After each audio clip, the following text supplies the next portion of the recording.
18 male, found out that my father, 42 male, baby trapped my mother, 40 female, with me. I grew up thinking my mother had abandoned us. That is what they always told me. He told me my mother packed up and left us when I was 2 years old. I grew up to resent and hate her, mainly because I saw how my father was working super long hours to make ends meet. I hated how my grandma basically had to raise me. When I would ask her about my mother, my grandma painted a picture of a bitter, spiteful, hateful, spoiled, and entitled woman. I felt very justified in my anger and hate for her. That's what my family told me, and I had absolutely no reason to doubt them. A few weeks ago, I found her on social media, and I was so mad. She was out there living her best life. She is a chef in a Michelin star restaurant. She travels, has a huge apartment, and apparently is married to a gorgeous man. In a fit of rage, I DM'd her, cursing her out for abandoning me to live her frivolous life and that karma would come to her. She obviously saw it. Instead of going off on me, she just asked me to meet her and that she felt like I had a right to express my anger to her in person and that she owed me as much. I was starstruck because my father said she never stood for the consequences of her actions. Without telling anyone, I agreed. She invited me to this amazing restaurant. She paid an Uber for me and everything. It was all very awkward at the beginning. I kept berating her. I was so angry. I cried a little. She just sat there and took it all in. I then asked her why she abandoned me. She then asked, "Do you really want to know the whole story? It is not nice and you will not like it. I'm ready to be the bad guy in your head forever and keep my distance." I just kept pressuring her, and then she told me the real story. She told me that my father and her shortly met before ending university. At that time, my mother had said she did not want to stay in the university's town. A few months after dating, my father told her that his landlord was evicting him because the apartment was needed for immediate family use. She offered him to stay while he found something else. Months passed and he was not doing anything. Then she got a job in another country. She told my father that he could take over her apartment or come with her. They had a huge fight where my mother told him that she was not ready for this type of commitment he wanted. She wanted different things in life than him, and that as much as she loved him, they weren't compatible. They stayed living together, and then one day she found out that she was pregnant. She told me honestly that she was thinking of not having me. She did not feel ready to be a mom at 22. She did not feel maternal feelings. She said she was already struggling with depression and late diagnosed ADHD. My father convinced her to have me. He said he would take me because he had a right to me. He would go after her because that baby was also his. So she had me. She said the time after birth was really bad. My father was dragging out legal procedures. He refused to vacate the home. My mother said that while she felt love for me and that there were moments where she felt overjoyed, it was overshadowed by huge waves of suicidal ideation. She was scared that she was going to hurt me. She also showed me some of the court documents of the time that backed up her claims. In the end, she was so desperate that she agreed to stay with my father if he agreed to be the main caretaker. He did, but only half-assed. My mother told me that it got so bad that she tried to commit suicide around my second birthday after a particularly nasty fight where my father admitted to having tampered with her birth control. She showed me the papers of the involuntary 72 hours commitment and the legal documents where she found unfit to be a parent afterward. I felt nauseous after all of that. I would not have believed her had she brought so much evidence with her. She then asked what I meant in my message that we were struggling. I told her that we were not exactly rich and that I was struggling to come up with the money to go to university in another city. She was bewildered and asked me what my father had been doing with the monthly payments she was making. I told her that we don't receive that money. Then she took out a stack of papers. Guys, she is sending child support every month. It is almost $3,000 every month. She is court mandated to pay me $1,500, but she doubled the payments out of her own will. She doesn't have to pay that amount. She wants to. She was very concerned about this and told me that she would talk to her lawyers ASAP to transfer the money to me directly. In the end, she apologized to me. She is very sorry to have put me through this. She was very sorry for not being stronger, and she was very sorry for letting me grow up the way I did. She was crying. I was crying. She then told me to take my time. She wouldn't contact me again regarding the payments and that it was up to me if I wanted to see her again. That she couldn't be the mother I wanted, but the least she could do is help me with anything that I need. I hugged her. I cried. She cried. I boxed up my food and she got me another Uber home. At home, my father was not there, so I went straight to bed and left early the next morning, and I'm staying with my boyfriend. Whole life is a lie. My fiance left me alone in the woods. I have been with my fiance for 6 years. I am 26 and he is 32. He has always had a short temper and often picks arguments over small things, but he's so very kind. Every other time that I have looked past it and maybe hoped to help him chill out, he's funny and I really do love him. I do my best to avoid arguments, but sometimes it's impossible. I remember feeling so happy and content because we hadn't argued in several days and he had been in a good mood. We began to leave and started heading home, still in good spirits. The beach was located in a remote area and neither of us had good cell phone signal to use GPS to leave. He began to yell and take his anger out on the steering wheel and I instantly felt defensive. Like every happy moment of the day was crumbling right there because usually once his behavior starts, the day is ruined. I made the mistake of yelling back at him and that he needs to chill out, quit making everything such a huge deal. I regret this, but I just felt so overwhelmed. I just wanted the good vibes to continue, you know? We argued back and forth for a few moments before he angrily pulled the truck to a small paved parking lot where people usually stop to rest or grill food. He screamed at me to get out, and like an idiot, I did, and he left me there. I sat in the bush and cried for a few minutes before a man approached me and started asking kind of uncomfortable questions about where I was from, who I was with, why we were there. I tried to be friendly in the hopes my fiance would return soon, but the stranger started touching my hands and offered me a ride home, and it made me scared, so I lied and said I had to go meet my boyfriend at a spot nearby and walked down the road quickly. I made it about a quarter of a mile away before I sat by a little pond where some people were fishing. I had no cell phone signal to call anyone to get me, and I was scared to ask for help, so I just sat there and tried not to panic for almost 3 hours. He left you there for 3 hours? I was alone the majority of the time, as when I arrived, the only people around were people packed and ready to leave. From 4 to 6:30 p.m., I was left alone in the forest until I was able to find cell phone service after wandering for a bit and called my fiance's mom to come get me. It is now almost 8 p.m. and I am extremely sunburned and thirsty, but I finally walked far enough to get signal to call his mom for help. I haven't spoken to him yet, but he has sent several messages basically just asking where I was and complaining that I had his wallet in my purse. I'm still waiting for my ride to get here, still very lost and upset. I feel so hurt and betrayed, and as if this was a huge overreaction on his end, but I do love him, and if it's my fault, I want to know. It was such a scary experience, which is why I feel it was too much. It is not normal for anyone, let alone someone who's supposed to be the love of your life, to leave you stranded in a forest to fend for yourself. Ever. Okay, so she has a small little update. I am currently safe and staying the night with my mom. After my fiance and his mom finally found me after a stranger noticed me on the side of the road and drove me around the park for 15 minutes looking for them, they both started in at me that this was all my fault because I should have just refused to get out of the car to begin with. I realize that is what logic would tell you to do, but it's hard to be logical when you are upset, tipsy, and being screamed at. He also claimed that he looked for me for almost 2 hours before leaving to rally help and looking. His mom swears up and down he's telling the truth too, but I don't believe it. I sat in the spot he left me for at least 30 minutes before I was scared off by a stranger, and then I sat in a very visible, heavily trafficked area next to a creek that was maybe a quarter mile from where I started with no visual barriers whatsoever. I never saw or heard him drive by once. I remember listening closely for him because his truck is loud and I would have heard it coming. I can see now that he has put me in grave danger. He has still not apologized, but I don't expect him to because he thinks he is in the right in this. I'm going to try and remove him from my life and spend some time alone. I will admit that in my quest for love and closeness, I have let him and other men treat me less than great just to keep them around. Thank you all again for helping me understand what a doormat I've been. I'm trying to force this man to love me when I have forgotten to love myself. Okay, I'm glad that she realized that she was in an abusive relationship and has decided to leave, but oh my god, the gaslighting, the red flags, it's unbelievable.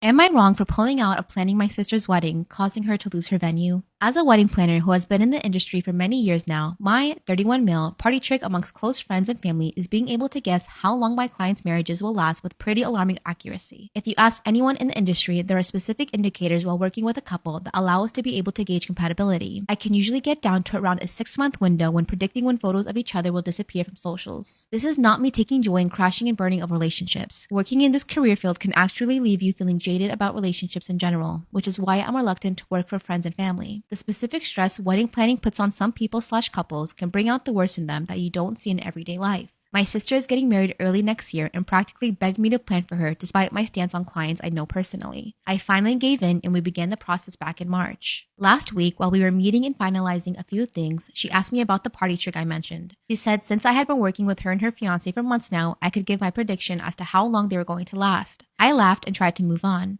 I thought she was joking, but she continued to press the issue. After her continually bothering me about this for at least 15 minutes when I'm trying to move on, I do have work outside of my specific appointment with her that I need to get to. I finally told her I thought they would last forever. She claimed she didn't believe me and wanted my real number, so I shrugged and told her the truth. 1.5 years. She was livid. I felt incredibly uncomfortable with the whole ordeal, especially with how little she respected my boundaries in what is supposed to be a professional setting. And